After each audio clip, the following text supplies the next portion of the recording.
Ja, hallo noch einmal in diesem Jahr zu einem neuen Video. Ich habe euch jetzt lange hängen lassen, aber das hat einfach damit zu tun, dass bei mir die Zeit ziemlich ausgefüllt war. Beruflich war es sehr eng und jetzt über die Weihnachtsfeiertage bin ich endlich dazu gekommen, dass ich mein Projekt hier Spieltisch weiterführen konnte und wie man vielleicht schon in der kleinen Fahrt vorhin gesehen hat, die ich am Eingang eingeblendet habe. Es ist endgültig passiert. Die Klaviaturen sind jetzt alle ausgetauscht. Das habe ich tatsächlich jetzt gemacht. Ich habe Anfang Dezember bereits mir noch einmal 2 neue Klaviaturen geordert über Hauptwerkshop. Und die sind gekommen dann auch Mitte Dezember irgendwann und dann lagen sie erstmal eine ganze Weile da bei mir vor der Werkbank und ich habe sie täglich angeguckt und sie haben mich täglich angeguckt und ich bin doch nicht dazu gekommen, weil eben einfach doch eine ganze Menge zu tun war. Und jetzt war endlich die Weihnachtspause da und als die Weihnachtsfeiertage vorbei waren, habe ich gesagt, egal ob Sonntag ist oder nicht, ich mache jetzt meinen Umbau und habe mich einfach hier dran gemacht und diese Klaviaturen eingebaut. Das klingt jetzt erstmal ganz easy peasy und wunderbar, aber das ist es durchaus nicht, also nur für alle, die sowas selber planen. Es waren jetzt ja 2 Klaviaturen, die ich hier eingebaut habe und das hat mich doch einen vollen Arbeitstag an Zeit gekostet, das darf man nicht vergessen dabei. Diese eine Klaviatur, die erste, die ich damals im Oktober testweise gemacht habe, die hat mich im Prinzip ja nur ein paar Stunden gekostet. Also einen Vormittag war das ja im Prinzip. Diese beiden zusammen waren dann doch ein voller Arbeitstag, weil es treten immer wieder Dinge auf, die man dann bedenken muss und Sachen, wo man dann wieder einpassen muss. Und es ist halt ein vollkommener Austausch. Man muss immer bedenken, diese ganzen Wangen waren ja damals für die 3 Keystation-Manuale gedacht und diese sind halt einfach etwas wuchtiger in ihrer Ausladung. Was war das Hauptproblem im Prinzip? Ja, also dieses war noch relativ smooth, das zweite Manual, weil das so ähnlich war wie das erste. Ich habe halt die Seitenwangen ausgeklinkt und habe sie angepasst und habe das dann auch diesmal sehr schön mehr auf Winkligkeit und so gleich von Anfang an geachtet, sodass das Ding ziemlich schnell und sauber passte. Das war noch gut 3 Stunden erledigt. Und dann kam das letzte Manual und da haben wir einfach das Problem, ich hatte das in meiner Planung schon mal drin gehabt, aber ich habe es natürlich über die lange Wartezeit wieder völlig aus dem Kopf verloren gehabt. Die Fatah-Klaviaturen sind deutlich tiefer als die Keyboard-Klaviaturen, die ich bisher drin hatte. Demzufolge war jetzt auch die Seitenwange kürzer als die Klaviatur. Das heißt, die ganze Seitenwange geht jetzt nicht über die ganze Klaviatur. Oder anders gesagt, die Klaviatur steht hinten aus der Seitenwange heraus. Werden wir auch gleich noch in anderen Kamerashots sehen können.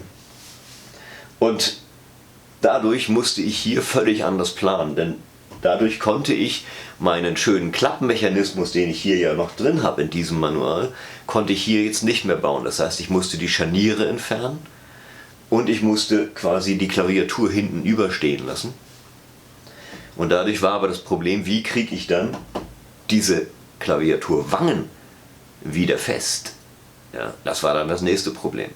Also habe ich jetzt hier anders gearbeitet. Hier ist es wie bei dem untersten Manual. Hier habe ich tatsächlich jetzt die Wange ausgeklinkt, habe die Klaviatur von unten eingeschraubt und dann Wange samt Klaviatur hier wieder angeschraubt hinten mit dem Gelenk. Bei dieser Geschichte ist es völlig anders. Hier habe ich jetzt zunächst dann die Klaviatur positioniert, dass sie den gleichen Abstand hier hat wie die anderen Klaviaturen. Und habe dann die Seitenwangen seitlich eingeschoben auf die bereits fixierte Klaviatur. Ich habe also diese Klaviatur mit einer Schraube jeweils auf jeder Seite auf der unteren Wange fixiert.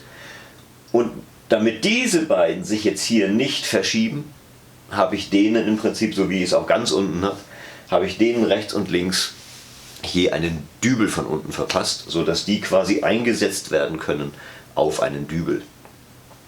Wir können uns das Ganze mal, wie diese ganze Geschichte hier entstanden ist, vielleicht am besten mal in ein paar Fotos jetzt angucken. Dann habt ihr einen kleinen Eindruck von der Bauphase.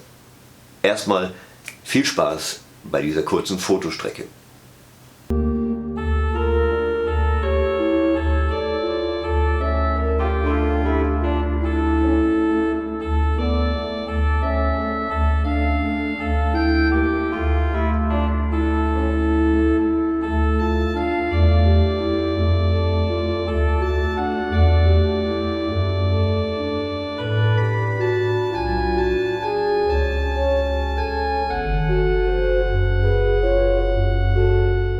So, jetzt habt ihr in den Bildern mal kurz gesehen, wie das alles geworden ist. Es hat sich natürlich, wie man hier sieht, noch ein bisschen was verändert. Ganz deutlich sieht man es hier, da fehlt irgendwie ein Monitor, aber man sieht auch hier hinter mir, ach nein, der ist ja jetzt auf der anderen Seite. Da können wir auch einfach nochmal gucken, wie das jetzt aussieht mit den Monitoren. Ja, hier sieht man jetzt rechts die hochgefahrene Box für das Hauptwerk quasi. Dann kommt der Spieltisch, links die genauso hochgefahrene Box. Und der Vorteil ist jetzt einfach, dass sie A über den Monitor rüberkommen und B natürlich auch, wenn ich sitze, etwas über meiner Ohrhöhe sind. Und damit habe ich einfach den Klang nicht mehr so direkt im Ohr wie vorher, als sie noch auf quasi Ohrhöhe waren. Was auch aufgefallen ist, ist sicherlich, dass hier auf der rechten Seite der Monitor jetzt fehlt. Da ist jetzt Freiraum ohne Ende. Der Monitor ist weiterhin vorhanden. Der andere ist nur gewandert, denn er dient ja doch, seit ich meine Register habe, nur noch zur Kontrolle von meinem Mischpult. Und deswegen ist er jetzt hier einfach auf der Seite extra dahin gekommen. Den habe ich jetzt ans Regal angebaut und ich kann dann dort einfach direkt mein Mischpult steuern, wenn nötig. Und für noch eine Neuerung müssen wir mal in die Computerecke hier herunter zoomen. Ich fahre mal näher an den Rechner heran und versuche mal, ob ich das in der Dunkelheit da unten einigermaßen hinkriege. Ihr seht dort ein blaues Lichtlein leuchten. Und das bedeutet nichts weiter, als dass ich tatsächlich jetzt noch den letzten Schritt getan habe, um unabhängig zu sein. Ich habe mir einen iLog Stick gekauft. Nachdem ich bisher ja immer über die Cloud gearbeitet hatte, habe ich mir jetzt doch dann nochmal die 40 € ausgegeben für so einen Stick, weil ich jetzt dann unabhängig vom Internet meine Lizenzen allesamt wieder für mich zu Hause habe und nicht mehr von der iLog Cloud abhängig bin. Jetzt seht ihr schon, es hat sich doch wieder in den letzten Wochen einiges hier verändert, wenn auch manchmal nur Kleinigkeiten, aber auch so große Sachen wie diese Manuale. Ich bin damit jetzt eigentlich an einem Stand meines Spieltisches, wo ich sagen muss, technisch bin ich jetzt wirklich auf Level. Ja, ich habe Manuale, die Druckpunkte erzeugen, es sind Holztasten, mit denen ich spiele. Das heißt, ich habe jetzt überall wirklich dieses Orgelspielgefühl. Ich habe meine Register rechts und links und oben, die alle funktionieren. Ich habe wunderbare Sample-Sets. Ich habe jetzt sogar den iLog-Stick. Ich habe hier überall im Raum verteilt meine Boxen. Damit bin ich ja eigentlich schon mal ganz gut dabei. Eine Überlegung, die ich allerdings noch habe, ist natürlich, soll ich vielleicht dieses ganze Spieltisch etwas jetzt auch noch mal ein bisschen von außen schön machen? Das ist eine Frage, die stelle ich mir schon länger und ich bin mir noch nicht so ganz sicher. Vielleicht könnt ihr mir da ja auch irgendwo noch mal den einen oder anderen Meinung oder Tipp geben. Ich habe mal eine Idee skizziert in AutoCAD, die ich euch jetzt kurz mal zeige. Vielleicht könnt ihr dazu ja mal eure Meinung abgeben. Schauen wir mal kurz in AutoCAD hinein. Okay, wir sehen hier jetzt mal meine Planung, wie es sein könnte. Ich bin mir da noch nicht ganz im 100%ig Klaren, aber es wäre eine Idee, dass ich quasi jetzt meinen Spieltisch hier außen auf beiden Seiten mit einer Art Seitenwand abschließen kann. Es hätte den Vorteil, dass man nicht unbedingt mehr immer all die Hirnholzseiten hier der ganzen Holzstücke sehen würde. Auf der anderen Seite wäre dann quasi jetzt auch, wenn man es von dieser Seite mal betrachtet, hier hinten die Möglichkeit, dass man sagt, ich habe jetzt hier quasi wirklich einen Abschluss und hier fällt auch nichts runter, wenn hier mal was liegt, so wie halt auch ein normaler Spieltisch immer eine Seitenwand hat. Und es würde einfach einen Abschluss geben und ich könnte die Deckel oben, habe ich hier mal gezeichnet so, ich würde die Deckel oben dann etwas verlängern, damit sie letztendlich, hier sieht man es nochmal, auch die jetzt noch hinten überstehenden Registerzüge etwas überdecken würden und könnte dann nämlich jederzeit mal späterhin überlegen, ob ich nicht hier eine Rückwand noch vormachen möchte. Jetzt habt ihr das mal gesehen, vielleicht, wie gesagt, habt ihr ja eine Meinung dazu und könnt die gerne da lassen, dann bin ich nicht ganz so alleine damit. Es wäre halt eine Idee, man könnte dem ganzen Spieltisch dann noch eine Rückseite verpassen, wenn man möchte. Und dann wäre es wirklich endgültig abgeschlossen, auch gegen Staub und gegen andere Einflüsse. Ist es eine Sache fürs nächste Jahr, die ich mir überlegen kann, denn dieses Jahr werde ich da natürlich nichts mehr dran machen. Dieses Jahr ist jetzt wirklich mal Finish, auch mit Bauarbeiten. Ich habe noch ein paar Gottesdienste, die anstehen, aber das ist dann erstmal auch alles.